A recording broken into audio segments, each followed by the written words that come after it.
शक्तीपीठ महामार्ग आता सातारा जिल्ह्यातून जाणार आहे। शक्तीपीठ महामार्गासाठी सुधारित आराखडा मंजूर झालाय। महामार्ग प्रकल्प खर्च आता 1,01,000 कोटींवर गेलाय। राज्यातील महत्त्वाकांक्षी शक्तीपीठ महामार्ग प्रकल्पात आता बदल करण्यात आला असून आता हा महामार्ग सातारा जिल्ह्यातून जाणार आहे। मार्ग बदलल्यामुळे प्रकल्प खर्च 1,01,000 कोटींवर पोहोचलाय। शेतकऱ्यांच्या विरोधामुळे राज्य सरकारने कोल्हापूर जिल्ह्यातील मार्गाच्या आखणीची अधिसूचना रद्द केली होती। आता या मार्गाची सुधारित आखणी तयार करण्यात आली आहे।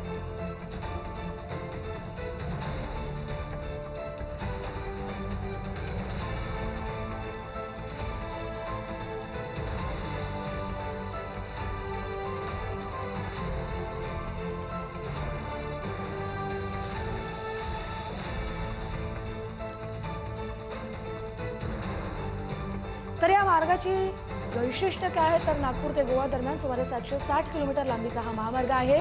नागपूर ते गोवा हे अंतर 18 तासांवरून 8 तासांवर त्यामुळे येणार आहे।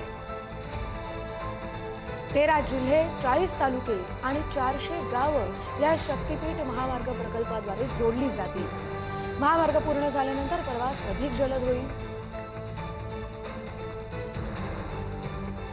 राज्याच्या पूर्व पश्चिम भागामधील प्रवास अधिक जलद आणि सुलभ होणार आहे।